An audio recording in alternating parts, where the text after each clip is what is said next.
Let's chat today about security, about securing your motorhome from thieves, but also from people who are just opportunistically stealing valuables when your back's turned.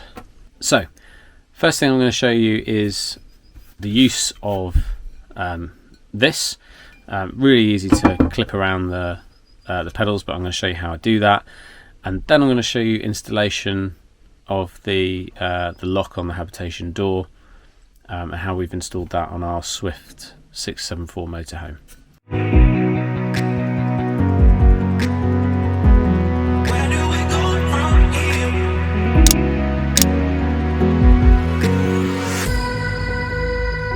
Okay, so the first thing to talk about security is if someone wants to get in, they will, and nothing that you do is going to prevent them.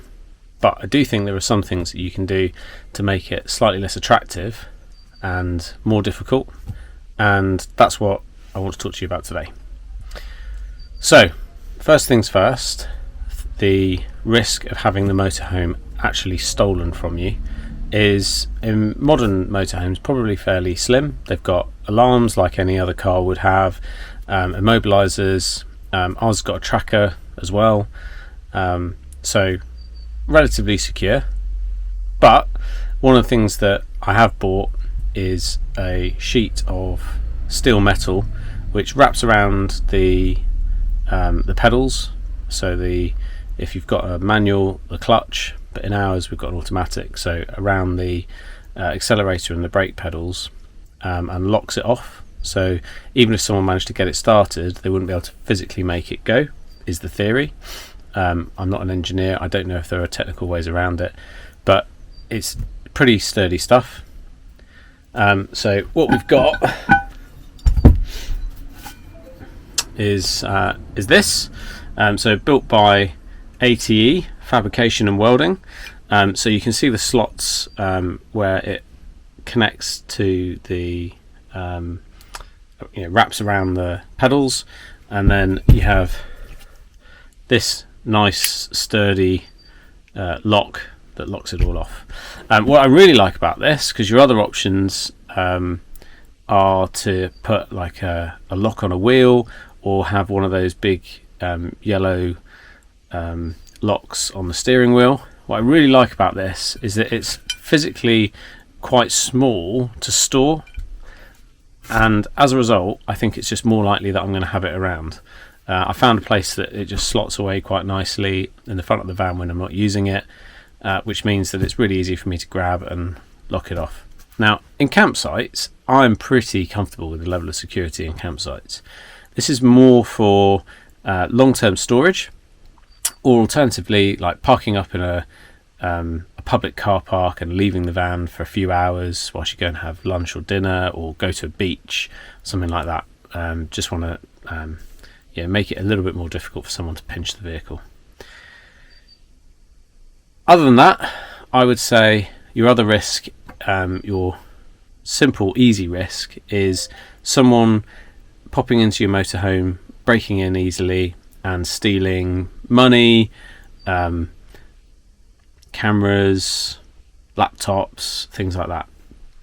And I think with security, there are opportunistic thieves or there are targeted thieves. People who are targeting you will probably get in, and there's not a lot you can do about that, is my view. But opportunistic are the people who, are not set out to steal stuff. They might be operating in a car park anyway, looking for cars that are unlocked, easy targets, and I don't want them to think that our van is an easy target. So the main access points that I see are the doors for the front of the van, which I think are pretty secure, because they're on the alarm, and it's just like any other van, right? But the other access points are the windows and the Habitation door. Now, I was thinking about the idea of parking in a public car park, and a van thief or someone who's looking for an opportunity to pinch a laptop or a camera or something.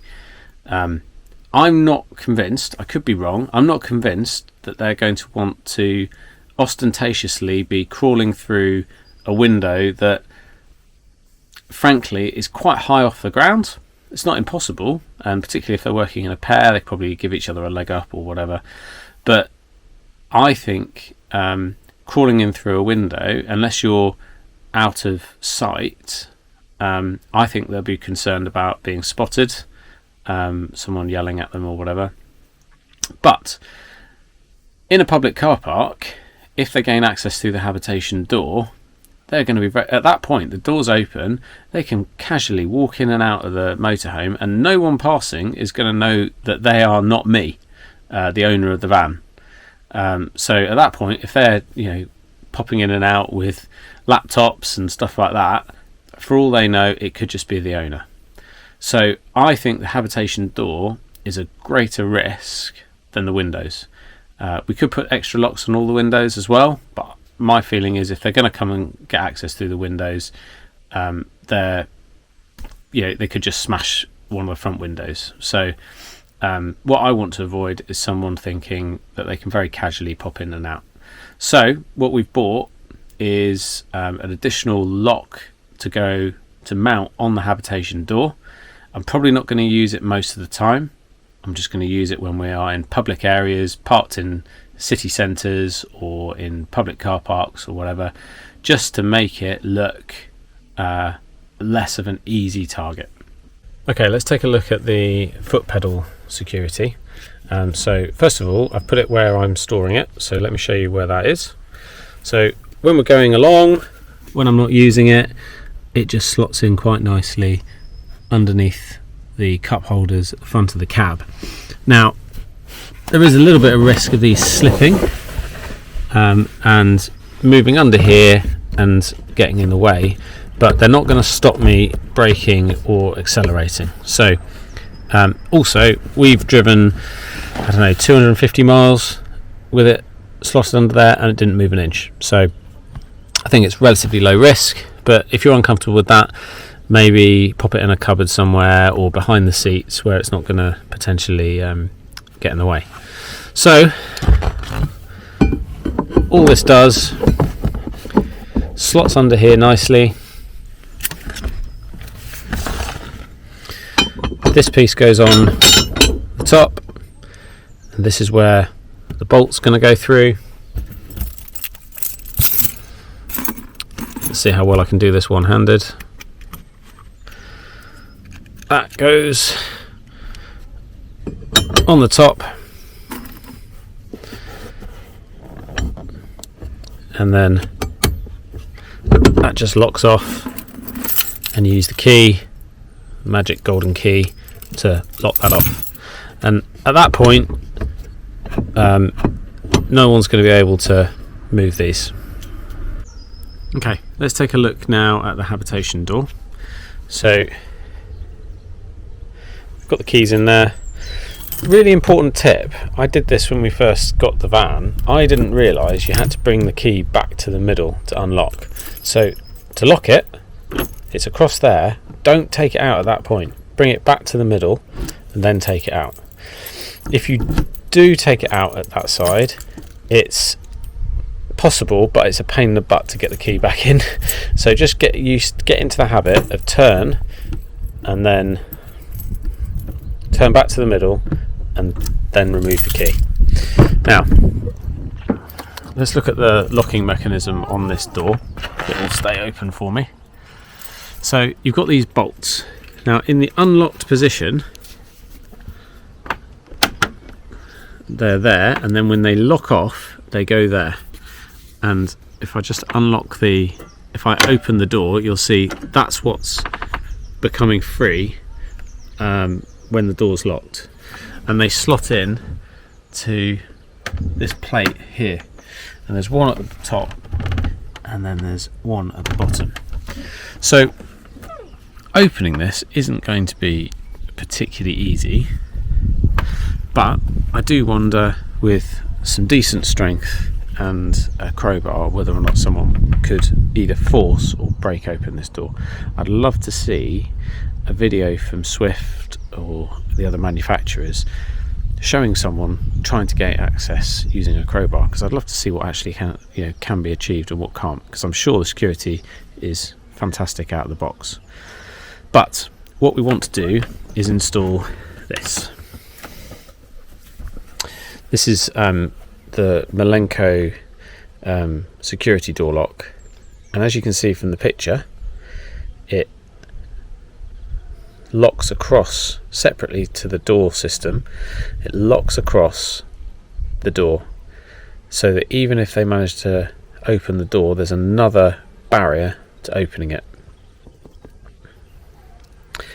So that's what I'm going to try and install now. It does require some more drilling, and for anyone that's seen my Wi-Fi installation video, that was slightly nerve-wracking, putting a drill bit through my nice new motorhome. We're going to drill some more holes today because I've got a taste for it. There are 2 parts plus the key to this, and you can either have it mounted horizontally or vertically.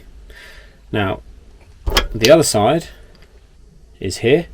You've got 2 knobs, one to lock it off when you're inside, so it gives you protection overnight. Like if you're parked up in an air or in a public car park overnight and you want to feel a bit more secure, you can lock it from the inside as well, but still gives good quick access, a good quick ability to get out of the van if there's a fire or another emergency.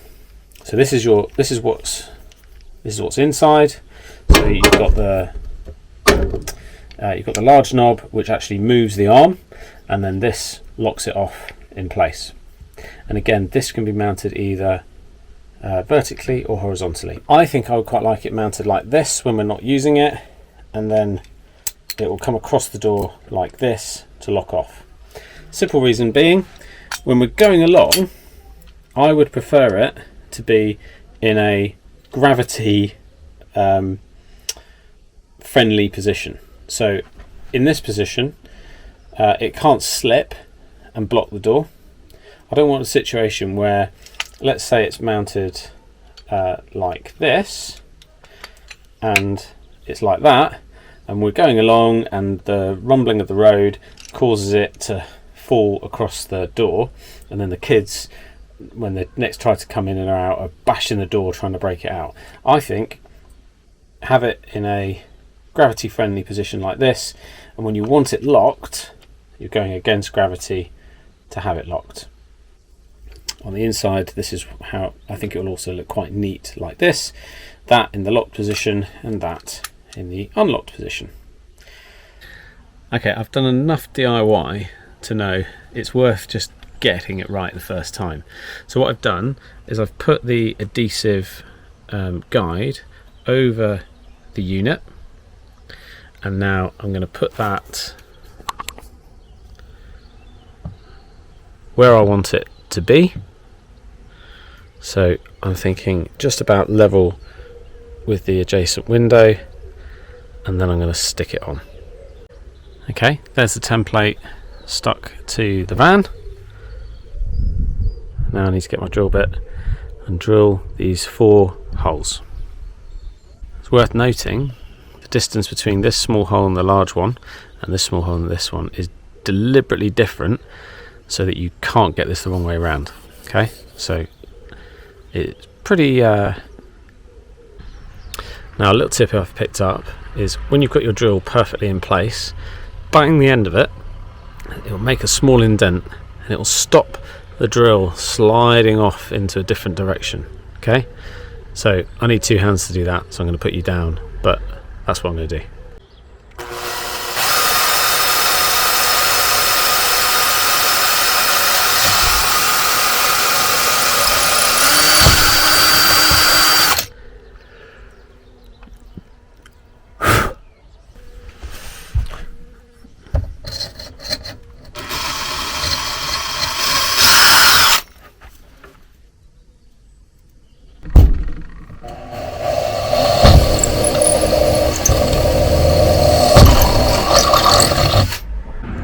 I don't think I've lost them, but there are no instructions with this, so I do need to measure up the size of the holes that I need to make so I use the right drill bit, because there's nothing in the pack to tell me. Okay, something else that I've noticed is the two screws that are going to go in and through are different diameters. So the one that is closest to the square bit that goes all the way through is thicker than this one that is further away. So I just need to make sure I get that right. The top one, for me at least, this top one is a thicker hole than the one right at the bottom. Okay, so you can always make a hole bigger, but you can never make it smaller. So I'm going quite tight. So for the smaller one, I'm going to do a 5.5mm drill bit, and for the larger one, I'm going to use a 6mm, and we'll see whether or not that all fits nicely. The smaller one, I did a 5.5mm drill, didn't work, so I widened it up to 6mm, and as you can see, perfect fit. And the 6mm also worked for the top one, so actually top and bottom screws 6mm. Now for the square bolts, I'm going to try an 8mm to start with. I do have a 10. I think the 10 is probably going to be a little loose. I'd rather again have a nice tight fit, so we'll try the 8 and see how we get on.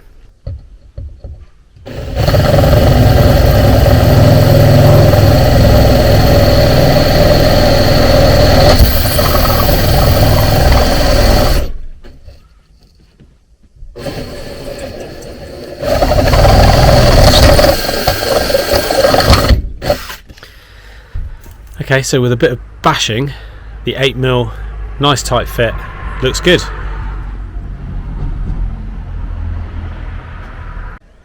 Okay, so these are some kind of rubber fillers, which I guess when you clamp it all together just makes it a nice watertight seal. So I'm going to take the lock off, put these on, and then screw it up.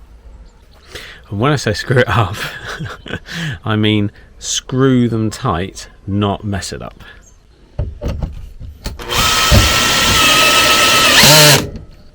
Okay, so it's all done now. Let me show you. So this is in its not being used position, and then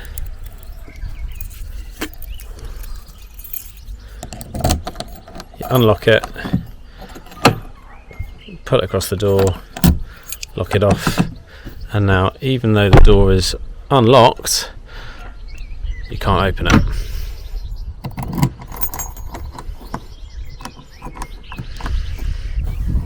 Now interestingly, you can't take the key out in an unlocked position, so my concern earlier about it dropping, I think it's probably unfounded. I don't think that would have been an issue because it has to be locked off when you're not using it. That's what it looks like on the inside, quite neat, and we've got some little caps to cap off those ugly screws. So we're all done. That's my tips on security. I hope it's really useful. If you've got any questions, let me know. If you'd like to see more videos like this as we learn to use our motorhome and we also go travelling, firstly check out my video on installing Wi-Fi, also our first trip to Norman's Bay. But make sure you subscribe and like. It really helps me to know that this is useful stuff and that it's helping you as you start your motorhome journey. See you soon.